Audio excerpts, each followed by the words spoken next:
Broadcasting live from the Business RadioX studios in Phoenix, Arizona, it's time for Phoenix Business Radio, spotlighting the city's best businesses and the people who lead them.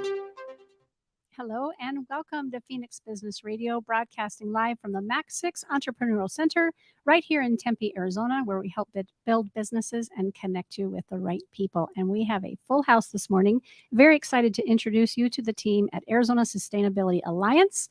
Welcome, ladies. Thank you. Thank you. So happy to have an opportunity to reconnect with Donna, both at the GCU event at the Beyond Zero documentary. I think it was last week. Yeah. And then just for a few minutes out in the green room while we had you waiting for us to come back here. Welcome back to the studio. Actually, to the studio for the first time, because we only did a mini interview at the STEM Summit before the pandemic. Correct. Yeah. Yes. Well, welcome officially to the studio. Thank And you you. brought some partners with you. Yes. So, Donna, introduce yourself first, if you would, please. And then after we have a little summary about you, if you would introduce your team. Okay, great. Well, my name is Dr. Donna Jagelski, and I serve as the Education Programs Manager with the Arizona Sustainability Alliance. And I oversee the education programs, which we're going to take a deeper dive into today. And Michelle Bevins is our COO, and Tori Toth is our marketing and communications, and we are relatively small, but we are a mighty team serving all of Arizona with our 5 priorities. So, okay, I can't wait to hear about the 5 priorities. Tell us a little bit about your background, and then we'll have Michelle and Tori do the same. Great, thank you. Yes, well, actually, I come from pretty much the world of K through 12 education, coming up through as a teacher, instructional coach, specialization in STEM-based learning. I am a lumberjack and a sun devil. Didn't know that. Ooh, Yeah. yes. I earned my second master's degree in educational leadership from NAU, and then went on to become a sun devil, earning my doctorate, my EDD in leadership and innovation. And I've just been really blessed to be able to serve so many schools in the state here of Arizona. And then as I transitioned around the time of the pandemic into the nonprofit world, and building educational programs with the emphasis of just making the world a better place, just providing educational opportunities to a lot of students, a lot of youth that wouldn't really necessarily have those opportunities, and to just kind of supplement and support what our schools are already doing. Love it. Thanks. Either one of you want to go next a little bit? Tori's like, go, Michelle. Yeah, your background. And again, we got the bigger title. Right? Okay, there you go. Deferring to the team above. Yeah, seriously, no, I'm sure you both bring a great deal. Yes. We have up to an hour, so don't feel like you have to cut it short. And yet, if you are, concise, that's perfectly cool too. I'll just draw more out of you. Mm-hmm. Michelle. Yeah, my name's Michelle Bevins. I am the Chief Operating Officer and currently the Interim Executive Director of Arizona Sustainability Alliance. My background, I worked for a for-profit business about 6 years ago, and then I quit that job to help focus on making the world a better place. And it took me about a year to find an organization that I really connected with, and that was Arizona Sustainability Alliance. And at that time, I went full force, volunteering 40, 50 hours a week to help with many other people to get the organization up and running and going. And here I am today. As a volunteer first. Yes. For how long? It was approximately 3 years volunteering. That's dedication. Wow, and commitment. Yeah, and I believe in the organization and the impact that we can have, and our potential to go statewide, and the projects and programs that we can put into the community. So good. Wow. Tori. Yeah, so I'm the marketing manager for Arizona Sustainability Alliance. I too started as a volunteer, but I think I was only a volunteer for 3 weeks before I got offered a part-time job, and then recently a full-time position there. I am a recent transplant from New York City, so I've been in the desert for about 2 years now, and I just love its unique climate. And I wanted to learn more about just the environments and getting more involved in the community. And so I took the Urban Heat Leadership Academy, the first of its kind, in 2021, when the city offered it with the Nature Conservancy. And it was an amazing experience. And at graduation, that's where I met Michelle. She was there with AZSA, and I went over to her and said, could I volunteer? Could I do anything? I have a background as a TV reporter, and I also started my own home staging company where I do a lot of marketing and content and online marketing, and actually creating marketing for other home stagers and real estate agents. So with that unique background, I really wanted to try and help in this nonprofit organization because I love its mission, and I think more people need to know about it, particularly because this city is growing so much. Yeah. And Michelle, when you met Tori, you're like, yes, we could use you. Right? Yes. Anything that you can imagine a business needing, You guys we needed it. need as an organization. And so lucky to have Tori find us. And she has many skills, and happy that she's a part of the team. So glad. Yeah. Dawn, how did you come? Did you share how you came to? No, The and I was Alliance? just going to be mentioning that because we were talking about our volunteer experience as part of kind of like our introduction and Yeah. our learning and onboarding. And I too came on board as a volunteer for about close to a year as an outreach coordinator. One of my great passions is just bringing people and organizations together, introducing and discovering what we have in common and how we can support one another and lift each other up. I find that to be so important. And I actually learned about the Sustainability Alliance when I was back in the school system, and was actually at the SciTech Summit some years ago. And I saw a presentation of the food sustainability, the food systems, the food tech for the future, the Mars Farm. And I was like, wow, this is amazing. Students are going to love it. And one thing led to another. And that's how I learned about the organization, stayed plugged in, connected in, and, just did a lot of outreach, introducing everyone to everyone and just broadening the scope, the visibility of the organization, because I truly, obviously, very, very strong belief in the organization. Fantastic. Let's back up for our listeners and viewers who aren't familiar with Arizona Sustainability Alliance, and all of you can chime in. Who are you? Who do you represent? I mean, we have little glimpses and pieces of it, but let's do that like little 30 seconds, here's who we are. 30 seconds, Okay, maybe a little bit longer. But yeah. Earlier I told you sound bites are not necessary. You can take all the time you need. But yeah, what would you typically say as you introduce yourselves as the Alliance? Yeah, so we are a 501c3 nonprofit. We create and support cutting-edge project-based sustainability solutions here in Arizona. We have 5 priority areas. Those are sustainable food systems, urban forestry, conservation, renewable energy, and cities. Within those 5 priority areas, we have 3 cross-cutting themes: workforce development, youth, and education.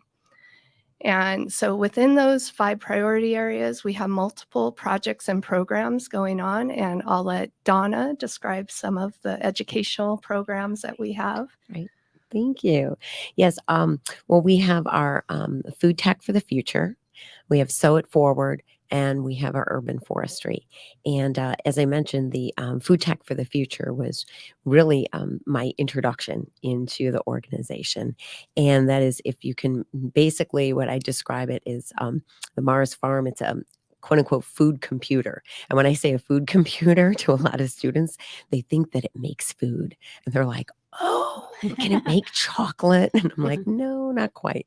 But it's basically hydroponics and everything. But the sensors and everything really kind of provide a cross between our, boots on the ground, our hands in the dirt, our hands-on experience, but meeting our tech world, our 21st century and beyond, which really kind of goes to Mars. So it offers students the ability to grow food as if they are on Mars, to do that kind of research, the mathematical computations, everything like that. But what I really love about it is that when we're serving our schools, as we know, our schools have like our overarching, goals. Every school, every district, kind of has the same challenges, has the same goals, everything, but they're all unique.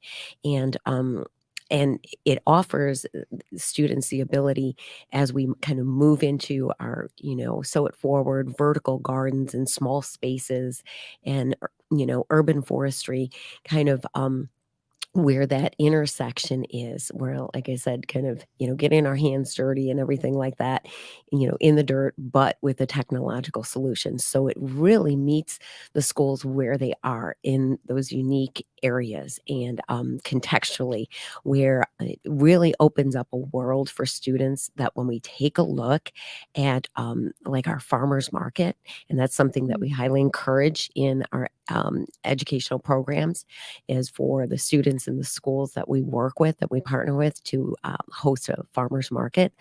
And it's not just about the growing food, although there's just such a rewarding experience that you're like, wow, I grew this, and then we eat it together. But it opens up a whole new world, which I describe as holistic learning and holistic education, where there is so much that goes into that. When we take a look at vendors, at distributors, at a farmer's market, that you're developing a business plan, you're understanding math and finance, cost benefit analysis, all of those things, safety, health and safety checks and everything like that, marketing, which, Tori definitely understands that. I mean, QR codes when you pay for, we think about our experience at a farmer's market, and QR codes and scanning those things, and brings in, cybersecurity. Yeah, and, is my credit card safe doing this? And all of those components just all emanating out of what we're doing with, food tech for the future and our food sustainability programs, and then just bringing it right down to the ground as far as that we grew this. Wow. So that's the way I like to Yeah. look at it, and that's what I'm so passionate and dedicated about. Tori, anything to add to that from kind of the marketing branding perspective for our listeners? So I wouldn't say I'm the most sustainable person.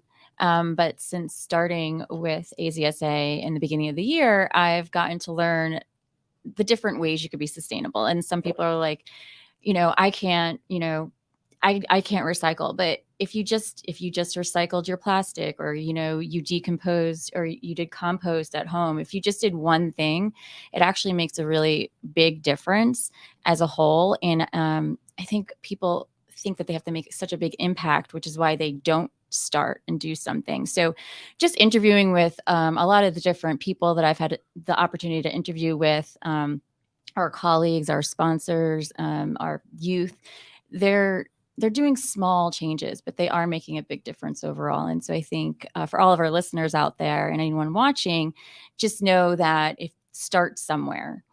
Just start. Yes. Yeah. And we make mistakes along the way, but we have plenty of resources, you guys included, to know how to kind of hone it in. I have a vertical garden in my kitchen, by the way. It has 24 plants. Wow. And I now have the lights because it's too hot outside. Getting ready to put it back outside in mid-November, mid-October. I love it. And I have a 15-year-old still at home with me. So we get to have some of these conversations, and it's like, hey, go grab that lettuce head. And he walks 3 steps, and now we're in the kitchen. And yeah, it's been phenomenal. How do you work with schools, like administration, right? So you do go into schools and you align with the teachers and their curriculum and the principals. Talk a little bit about that from that perspective. And you're speaking to a former assistant principal for Kyrene, by the way, and a 3rd grade teacher for years. Yeah. Right. So you're speaking my language. Yes. Well, I think first and foremost, and especially I'm just speaking for myself and how I approach all of these aspects, is to build relationships that is really key. And to build those relationships takes time. Getting to know people, on the personal yet, professional level. Like I said, just listening to what their needs are, just confirming that, through paraphrasing, accountability. I'm very strong on accountability and responsibility. I mean, I'll take those key points and make those action items and set those dates and then send out that information and just make sure that, I'm staying on track and everything like that. I'm very, very transparent in communications, staying on top of those. And then just again, meeting schools' needs where they are. We know that our schools are extremely challenged, even before the pandemic, with policies that are just from the top down, assessment and everything like that. I think back on my experiences in the classroom and in administration, where during the month of April, take for example, with statewide testing, we were restricted from field trips. For the whole month we couldn't. And then we turn around in May and we think that, we'll be able to go on a field trip. And it's like, no, there's some more because, well, we're going to be graduating and this is that. And how do we navigate those waters? Because even before the pandemic, that's where technology is a great bridge. But now, it's still another layer of challenges, because when we take a look at the work that we are really doing and putting forth, that we're out there, in nature, we're out there planting trees, we're out there in the gardens. So how can we do that in a technological world, So again, it's really kind of drilling down, and listening to those needs, and also finding discovering what those other initiatives are that are important to those schools. Like, I've worked with schools that are really focused on leadership. They're like a leader in me school. So if we take a look at how we can build in our programming that works in conjunction, that's complementing those school initiatives, there's a lot more support, a lot more buy-in, a lot more ownership for all of those stakeholders involved. And that's what's really key, is that there's ownership. We want teachers, administrators to know that the programs that we're supporting them with, it is truly that we're supporting them. It is not something that we're just, dumping on them or, implementing, saying, oh, I'll have a good time, with that and everything like that. But we're intersecting, we're working together as truly a partnership. Yeah. So I want to learn what is going to help you. Good. Michelle, you rely on volunteers. Do these volunteers come from the Alliance, or do they come from the schools you're working with, or does it matter? How does the whole volunteer piece work, and where do you find them? So we have two different groups of volunteers. We have our event volunteers, which are sort of episodic, right? They come out and help with a tree planting or help clean up a park. Those we go through our social media, through our email lists. People sign up on our website. Then we have our staff volunteers, and these are volunteers that give 5-10 hours of their week on a consistent basis to help us in all functions of running an organization. And this could be anything from marketing and communications to fundraising development to volunteer management to outreach and to program coordination. Those we reach out through a volunteer hub, through our networks, volunteer match. We post jobs. So we take a 40-hour-a-week job and we break it up into 10 bite-sized pieces that are accomplishable by a volunteer coming in. And they come in and they accomplish those tasks to help us get to that next step. And that's been really key in helping us grow, especially in the first 3 years of the organization, because we were all mostly volunteer at that time. And even though there were some people volunteering 20, 30 more hours a week, those like key 5 to 10 hour weeks, they helped us do things that that we wouldn't have been able to accomplish on our own, Mhm. and really helped us build, because right now we are just over 5 years old, and um, and we're growing quickly, and it's all due to all those initial volunteers getting in and helping. And then our volunteers that we have now, like, they help us in different areas. And so sometimes people come to us and ask us, hey, can I volunteer with you? And other people see our postings. And it's written up just as a regular job description. And yeah, that's how that they go through interviews. We set the expectations, and then we move forward in that way. Something to add? Were you going to add a piece? I was just going to go back to an example of us working with the school, with Emerson Elementary School. They just had their centennial celebration in February, and we planted a combination of 100 shrubs and trees on their property. And so we had the whole entire planting celebration, obviously all the planning ahead of that, which included staff and volunteers. But then we've been back there, I want to say at least 3 or 4, maybe even more different times, educating the teachers on what they can do, like different projects that they could do. Like, how do you create your favorite desert plant out of a piece of paper? Or, this is how you could show them how much water you're actually wasting. So just different tools that they can go back and then teach their children in the new school year. So that's kind of how it all looks. Yeah. When we work together. That's helpful. Yeah. Painting a picture through storytelling examples is excellent.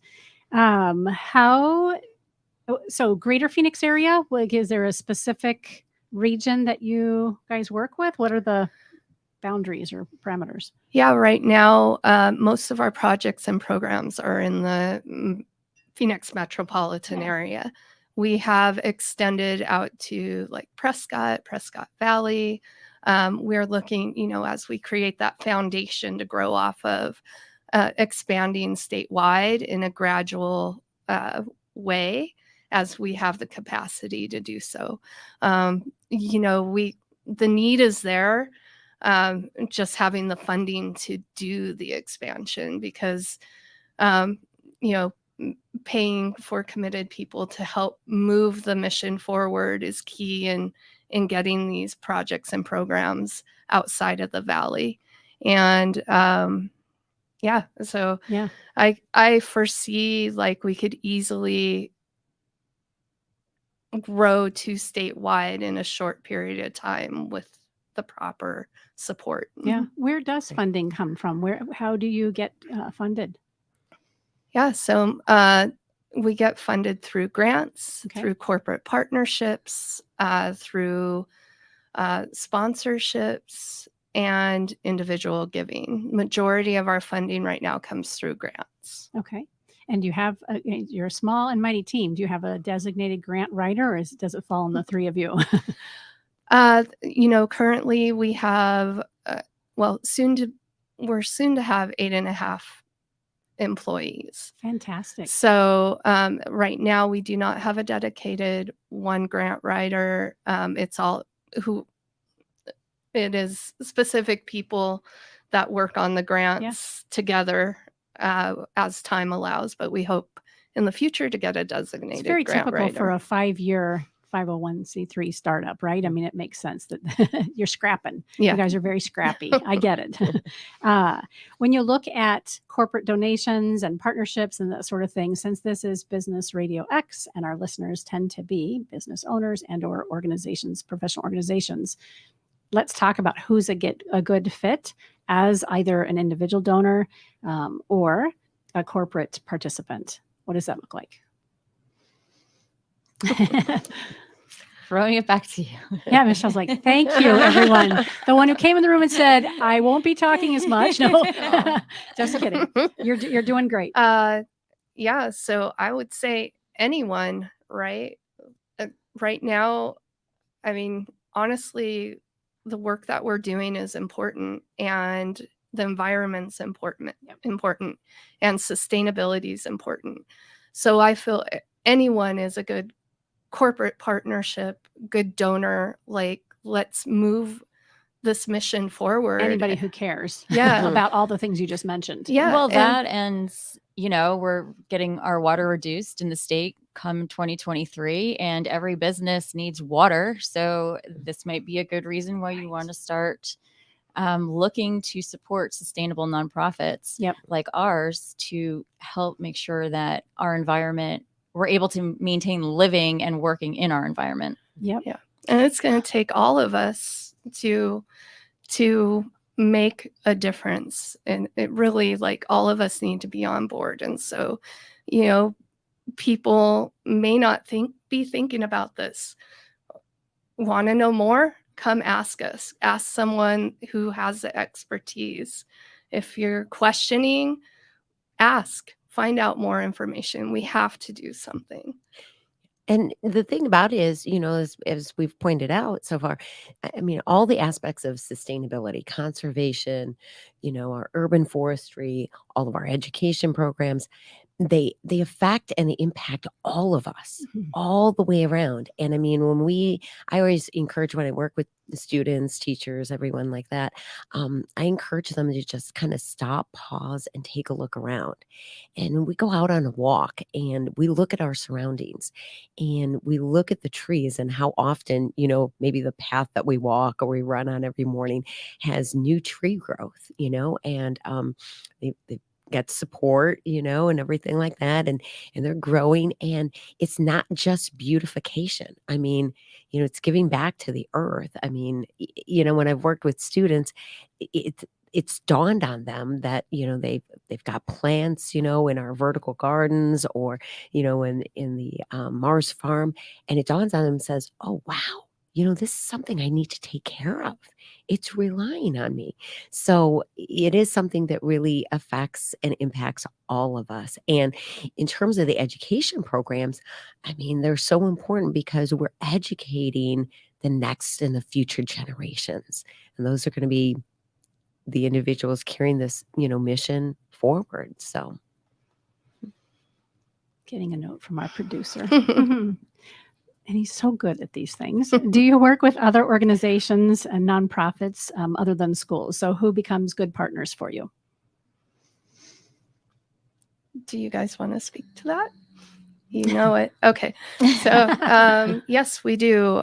So we work with cities throughout the valley. We work with Trees Matter, the Nature Conservancy, American Forests, Arbor Day Foundation, and Corazon Latino, and other organizations within the valley. So good. Great shout out. Daryl had a couple suggestions as well. Boys and Girls Club, YMCA, Tiger Mountain Foundation, if you're not Yes. familiar with them, right? Yeah. Yeah, they just put in our garden right here in the Mac 6 parking lot of all places to help with some of our folks who are homeless and needing a place to thrive and make those deep connections. Yeah. So a couple other organizations, I mean, I could probably spend 3 minutes listing You can. all the organizations, but also Habitat for Humanity, US Vets. We're doing a big project with them on 2 houses for veterans. So good. And all the way from the greening and even talking about tower gardens at those locations So as good. well. So, we're doing so much and we have so many partners in these efforts. Yeah. And it's so great that there's so many organizations moving forward in this way. The image I'm getting, and correct me if this is not the right image based on what you're sharing, is I see this like these pieces of cloth, right? So all these different organizations and schools, and of course your pillars and everything. And the Arizona Sustainability Alliance is the thread that kind of helps everything come together. Is that accurate? I mean, Yes. I would like to think that, but I think like we're all threads, right? All of these organizations are threads in making all of this happen. Not one organization can do it alone. There's so much that needs to be done. And so if you can think of everybody weaving If It's you're not- thinking yep, yep. of that thread just weaving and intermingling And I think that's together. really an important distinction. And I respect and appreciate you redirecting my thinking. Whether we're a for-profit or nonprofit business, oftentimes people think I'm setting my goals and I'm on my mission, or we are on our mission, and our competition is over here, and we can't play in the same field, and we got to watch out, the whole scarcity mentality, which is what conscious capitalism is not about, right? I know you're familiar with that, Donna. And so I love hearing that this, we all have, you had said it earlier, we're all in this together. And through your education and your partnerships and volunteering and you name it, that's how everybody kind of grows together. So I love hearing that. That's how we do everything here at Business Radio X, is really like always listening for opportunities to help, to make introductions, and certainly to grow, because when you succeed, we succeed, right? Yeah. I want to mention one thing to kind of piggyback on that is, all of our organizations are also learning from each other too. There might be a best practice that we've found that now we've shared with another organization, or we've consulted with an expert in a field, and now, we're collaborating on a project with someone and we learned something new. A better way to do something, a faster way to do something, a more sustainable way to do something. And that's from these collaborations. Mm-hmm. Yeah. And it seems that the three of you have that threaded through your personalities too, right? I love hearing that. And that's so accurate with what Michelle pointed out, is because that's the way I approach the educational programs, is that as I develop the curriculum and work with teachers, I always build in so many resources. And that's where, like I said, I go back to that, relationship building and really listening to their needs, because I'm building in, guest speakers and everything. I mean, people that can come into the school, be virtual, this, that, and that broadens the scope of our partners. I mean, into the world of, academia, or universities, colleges, everything, corporate partnerships, because now I'm seeking out, somebody with a specialization in X, Y, or Z to fulfill this need that I've listened to, that I've heard from the teachers, because again, I'm trying to kind of reduce, the effort, the work, that they're doing, and take that off their plate, rather than there's something that's added on, where I'm saying, hey, I'll connect you to so-and-so to help, move the students' learning forward in these areas. So, yeah. Tori, question for you. Where you guys are on social media, on what different platforms? We are on Facebook, Instagram, Twitter, LinkedIn. Oh gosh, you're everywhere. YouTube. Yeah, you name it, we're Not on Pinterest yet, but we're working on it. Yeah. Maybe a little TikTok soon. So good. And who do you find typically? Is it the volunteers? Is it corporate donors, individual donors? Who do you tend to hear from the most? Do you know who that is? Through those, maybe it obviously varies for the platform, right? I'd imagine LinkedIn is corporation, that sort of thing. Yeah, it's kind of across, it's both. And it's not always, the immediate engagement that happens on social media anyway. It's when they see us in person and they go tell Michelle, like, oh, I saw that post on this thing that you guys did. Yes. And so it's seeing people out there and getting them to respond that way. I think that's just with social media in general. Right.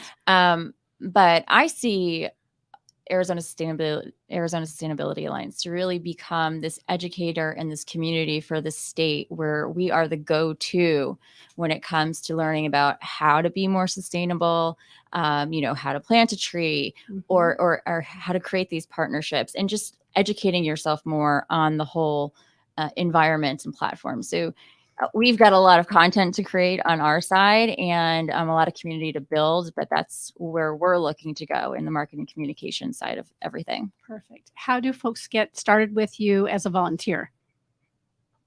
What does it look like? They reach out via email or social media and say, I want to come volunteer, or they meet you somewhere? So there is an interest form they can fill out on our website, a volunteer interest form. And once they get on that interest form, they'll subscribe to our email list. And then we will post public events for volunteering on through our social media platforms and our email lists and on our website. And then if they're interested in being a volunteer staff member, they would indicate that on the volunteer interest form, and then we would reach out to them in that way. And are there challenges in creating some sustainable volunteers? Yeah. Yes. Honestly, like it is, there, it takes a lot of work, right? Sure. And so we want anyone that comes to volunteer as a volunteer staff member to really want to do this. And you guys are great testimonies to that, right? Mhm. Because each of your origin stories were, hey, I volunteered first, some of Mhm. you for a really long time.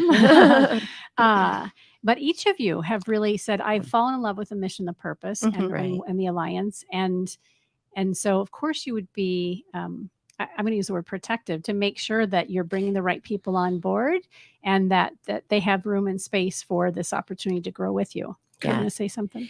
Yes, and you bring up great points because I think that really, and when we take a look at our society, I mean, whether we're a K through 12 school, higher ed, private, a company, a corporation, nonprofit, we're all still relying on some level of a volunteer base. Mhm. And first of all, I mean, we want to always match people with their passions and everything with us, but then a little bit more at that granular level that, okay, we have our, overarching, theme of, our mission of sustainability, but then to kind of tap into knowing who you are and for us to get to know who you are, what your strengths are. I'm very, very much about strengths based.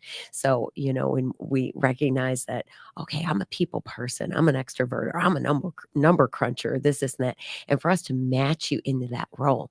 And the great thing about volunteerism, and I come at it from all these different perspectives from K through 12, where we're trying to get parents in to do bulletin boards and all those things, is that we want you to thrive in that role rather than just survive like, oh, I got to pull up the bulletin boards, in the K through 12 classroom. And we want to support you in that because that's what makes it different than a job, that we find out, okay, we'll try you out in this role here, planting trees. It doesn't work. Well, we're going to move you over here. And it allows for that flexibility and everything. So that's great. And we look at those individuals who come to us as volunteers to build that relationship with us, but then we want that word of mouth for everybody to be going out there and saying, Mhm. wow, I did this with the Arizona Sustainability Alliance and I had so much fun and it was so rewarding, is because we created that relationship with them. We utilized their strengths. We all want to be utilized for our strengths, and we're creating that legacy moving forward. Mhm. I did want to add to that too. So, sometimes we get volunteers coming on wanting to use the skills that they already have. Like say they're really good at social media. That's where they want to be. That's where they want to use their skills. Other volunteers come on and they're like, I don't want to do what I do in my full-time Mhm. job. Right. I want to be out there helping with the projects and programs and learning something new. And we match them in that area too. We say, okay, this is where you want to be. Let's find a space for you in that area. Very accommodating. Yeah. Mm. Let's talk about donors again and funding. I understand that really it's anybody who cares, right? And of course has an opportunity to help lift and make an opportunity that way. It on the website, is there a way to make a one-off donation and or a regular contribution? Yes, so we have a donation page on our website and where you can make an individual contribution or you can sign up for monthly giving. Very good. And thinking more of Tori, but anybody can chime in. When you think about the organizations and the corporations, small, medium, large, And given that Business Radio X meets with those types of organizations all the time and businesses, is there anybody on kind of your wish list that you wish that they knew about you guys? Oh my God. How long is that list? It's long. Okay, well, let's. I feel like they know of us, but they haven't committed yet. Okay. And there's lots of different ways, even besides just the one-off donation. We have 2 fundraising events a year. Oh, We have the good. corporate fundraiser event. So our upcoming sustainability celebration is happening in November 5th. Okay. And we're looking for some sponsors for that. And it's going to be featured around water and just desert living and giving people the opportunity to come together to celebrate and advance sustainability. Good. And Yeah. So this is our big fundraiser for the year. The past 2 years, we haven't been able to have it in person. And this is our first time getting back to it being in person. And the funds that we raise during this will help support the operating costs of the organization, which is very important because we can have all these projects and programs going, but we have to support the marketing and communications team, the fundraising and development team, the operations of the organization. And so this is so important, this fundraiser for us. You can go to our website, to the events page, and on there, you can buy tickets, individual tickets, sponsorships. You can view the sponsorships, reach out to us if you want to sponsor. And then there's also patron tickets too, which in that you get to, it's kind of, you don't adopt a tree, but it's kind of like when you name a star, you get to name a that's tree, and then you'll be on the map. We've identified every tree we planted Oh, in that's our amazing. GIS, and then we designate that tree for you, or if you want to dedicate it to someone else. So there's those patronships on there as well. That's amazing. You mentioned November 5th. Yeah. And then there's a second major fundraiser each year. Is that right? Or an Well, event? yeah, we have a corporate fundraiser that's usually around April, around Earth Day. Yeah, it's in alignment with Earth Day. Very good. Yeah, and then we have our anniversary celebration every year. What just time of year is turned that? 5 in June. Oh, good. Wow. Busy. Very busy. Daryl had another question. Oh, great question. Can businesses come and volunteer together?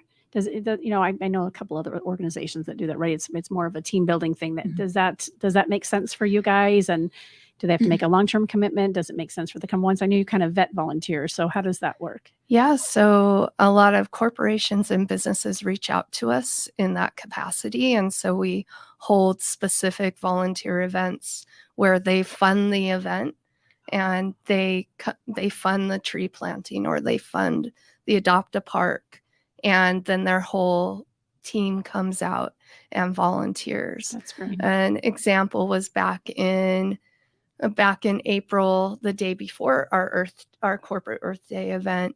Microsoft and onsemi came out, and they helped remove almost a ton of invasive plant species from the park. Wow. In a matter of 4 hours. So that's impressive. So different corporations come and help us with our efforts, and those are a big part of our funding and our impact. Yeah.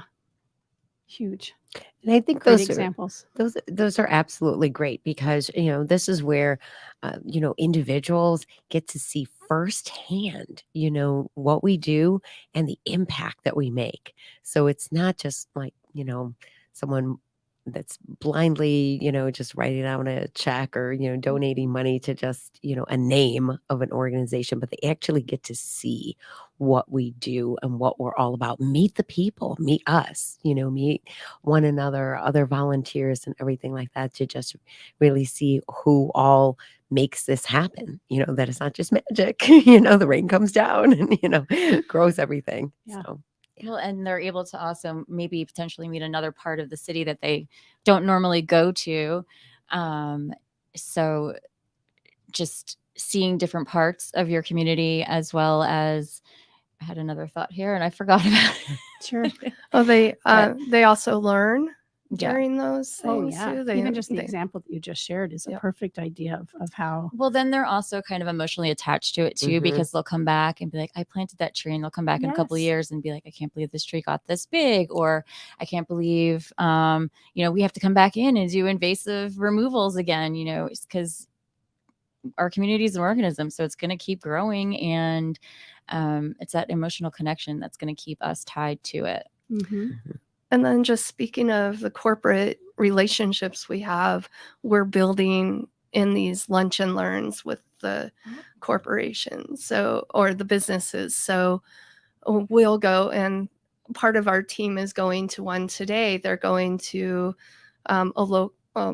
a company, and they're presenting on AZSA, what we do, engaging the employees there. So there's the lunch and learns where we talk about AZSA and what we do, and then we're developing lunch and learns around sustainability so that we can go into those corporations and It's a brilliant idea. and educate the Mhm. employees on how to be more sustainable in their lives and the work that they do in their communities. It's a great way to spread the word very quickly. Yeah, and have people, of course, volunteer and have Mhm. companies get more involved. We are almost done with our conversation today. I promised it would go fast. Anything else that I hadn't thought to ask that you, on your way over here, you were thinking about coming and spend time with us today, that you want to make sure that our listeners are aware of? Well, I'll mention. You each have an opportunity Yeah, if you want. I'll mention just kind Yeah. of continuing a little bit of just what Michelle pointed out about the lunch and learns, is that in the educational sense, I have always been the educator that really encourages student-centered learning and student leadership. So when I work with the schools and the teachers, I completely encourage their students to actually share their stories, to put them in the spotlight and in the driver's seat. And also, I'll create content of curriculum, but then the students come up with the greatest ideas as to what to grow and what to do and how to harvest and everything like that, and recipe books and everything. And I like to put them in the spotlight so that when we have these lunch and learns, again, potential donors and partners get to see it exactly from the student perspective, which is so powerful, so impactful. Great. I'd like to talk on a personal level about everybody's impact, just going a little bit deeper into that. We talk about corporate and what we're doing in the community, but every individual, what they do in their house, what they do in their lives matters. And you don't have to start out big. You can just add things gradually. And I'll just give some examples of some things that my husband and I are doing in our lives. And it all didn't come at once. These are gradual adds. So I love, real quick, as you begin to share this, Tori started with this, so it's really nice that we've kind of come full circle, because again, it's accentuating the point that we all can make a difference. We all need to be aware of what we're doing. And now, what are some of the small things that are maybe they're big now, but what are you guys doing? Sure. So we have a food forest in our backyard where we're growing fruit and vegetables. We have wood chips all over the backyard to decrease the amount of evaporation from the soil and increase the health of the soil for our food forest. And so that decreases the amount of water that we're using. So we're very water efficient in that manner. We are We have rainwater harvesting, both passive and active in our yard. So we harvest the rain off of our roof, and that waters some of our trees and our plants. We do composting in our backyard, and that extends to compostable items outside of our own house. There's this organization called Share Waste where you can sign up as a person that does composting or a person that wants to compost but doesn't have the means. And so I'm signed up as a person that does composting, and someone can drop their compostable items off at my house and I'll put them in my compost. We use a sun oven to cook some of our food, which focuses the sun into an enclosed box, and it gets up to over 425 degrees based on what we're focusing, and we can cook much of our stuff in there. I know some of these are a bit extreme. It's a great example of how when you are committed, you can really become extremely sustainable. Yeah. And then we have an outdoor shower in our backyard that we use May through October, and it is heated by the sun and it waters our trees. There's many other things that you can do. Like I said, we've added these as we've gone along, and we're not perfect. There's still more things that we can do, but I just challenge everybody, add to it. If you're using your reusable water bottles, you're recycling, add a bit more of what you're doing, because it all matters. And especially around water, like what we do in our own backyards makes a difference. Mm-hmm.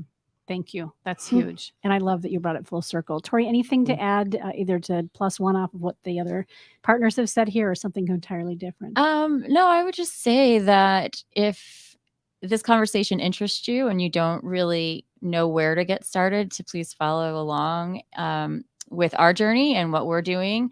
We would love for you to engage in the community and obviously ask questions. And maybe there's things that you do that we don't do that we would love to know more about. So again, it's that whole coming together and trying to make this state the best sustainable state it can be under the most extreme circumstances. Mm-hmm.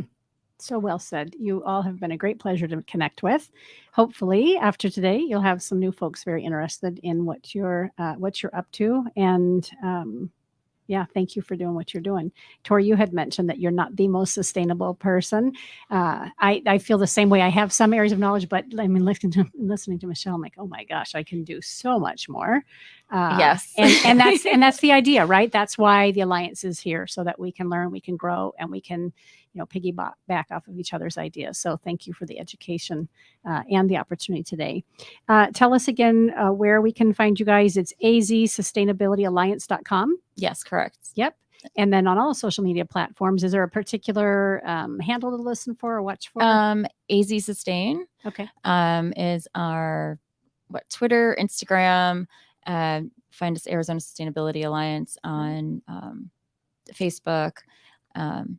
We're everywhere, and all you got to do is go to the website, and you'll see. Yeah. Oh, they'll have all the the tags icons too. Yeah. She's done her job. She knows what she's doing. Very good. Well, you've been listening to Phoenix Business Radio, broadcasting live from the Max 6 Entrepreneurial Center right here in Tempe, Arizona. Some media leans left, some lean right, and we lean business and nonprofits and sustainability. Thank you so much for joining us today. We'll see you again soon. Thank you. Thank you.